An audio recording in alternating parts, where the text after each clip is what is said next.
स्वामी भक्त नंदी और हंसी कहानी मनुष्य और जानवरों के सहअस्तित्व की कहानी है। प्रेम से सब कुछ संभव है। घुमावदार पहाड़ियों के बीच घाटियों में एक गांव था। उस गांव में संयम नाम का एक किसान रहता था। उस किसान के पास एक ही बैल था। उस बैल का नाम नंदी था। नंदी एक शानदार बैल था। उसके कंधे चौड़े एवं मांसपेशियां शक्तिशाली थीं।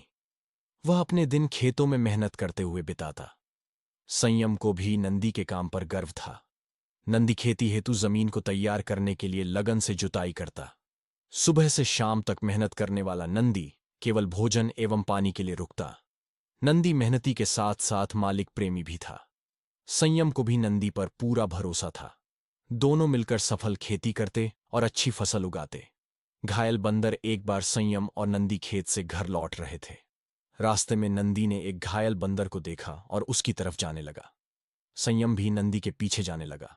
नंदी जाकर बंदर के पास रुक गया और उसे पैर से हिलाने लगा। बंदर घायल था, परंतु उसने आंखें खोलीं। तब संयम ने उसे पानी पिलाया। फिर उसे उठाकर नंदी की पीठ पर लेटा दिया। नंदी और संयम बंदर को घर ले आए। वहां उसकी खूब सेवा की। देखते ही देखते कुछ दिनों में बंदर ठीक हो गया। बंदर जब ठीक हो गया तब बहुत करतब दिखलाता और सबको हंसाता। संयम ने बंदर का नाम हंसी रख दिया।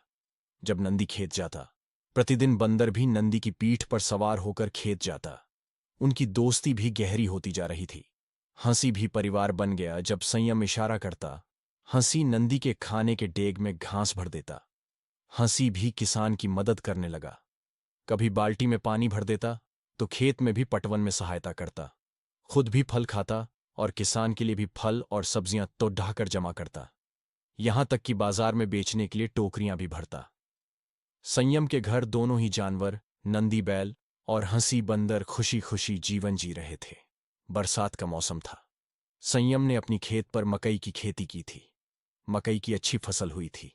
अब बस मकई के पौधों से भुट्टे तोड़ने बाकी थे। इसी बीच संयम एक विवाह निमंत्रण में सपरिवार चला गया। बस दिन भर की बात थी। संयम शाम को वापस लौटने वाला था। खेत में घुस्से चोर नंदी घर के बाहर बंधा था। हंसी भी वहीं खेल रहा था। संयम के घर से ही खेत दिखता था। तभी संयम की खेत में कुछ लोग घुस्से और भुट्टे तो ढाने लगे। यह देखकर नंदी रंभाने लगा। अपनी सूझबूझ का परिचय देते हुए हंसी ने नंदी के गले की रस्सी खोल दी और उसकी पीठ पे चढ़ कर बैठ गया। नंदी दौड़ ढाता हुआ खेत पहुंचा और तेजी से इधर उधर दौड़ ढाने लगा। भुट्टा चोर इधर उधर भागने लगे।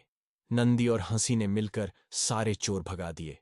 किसी का गमछा खेत में गिरा तो भागने में किसी की चप्पल टूटकर खेत में रह गई। हंसी ने नंदी को घर चलने का इशारा किया। नंदी हंसी को लेकर घर चला आया। वहां नंदी ने घास ढोने वाले बोरे को नंदी की पीठ पर रखकर बैठ गया। फिर दोनों वापस खेत आ गए।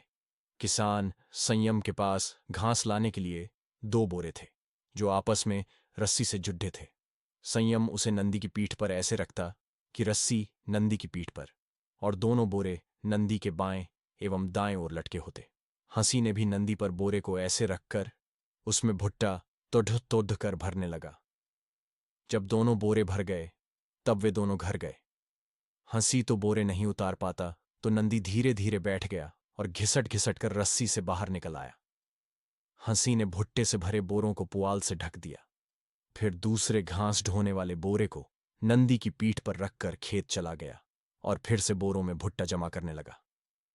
भावुक संयम इसी बीच संयम घर पहुंचा तो देखा कि पुआल का ढेर लगा है और दोनों जानवर गायब हैं। वह कुछ समझ नहीं पाया। जब पुआल हटाने लगा तो पाया कि भुट्टे से भरे बोरे हैं। वह आश्चर्यचकित रह गया। खेत की ओर देखा तो दोनों जानवर खेत में थे और बंदर भुट्टे तोड़ रहा था। संयम दौड़ता हुआ खेत पहुंचा तो देखा खेत में दूसरे लोगों के चप्पल और तौलिए गिरे हुए हैं। वह समझ गया खेत पर चोर आए थे और उसके जानवरों ने उसकी खेती बचा ली। वह जैसे ही नंदी और हंसी के पास पहुंचा तो नंदी रंभाने लगा। हंसी भी उसकी ओर दौड़ा। किसान संयम अपने जानवरों को गले से लगाकर रोने लगा। फिर उन्हें प्यार से पुचकारने लगा। संयम अपने नंदी और हंसी का ऋणी हो चुका था।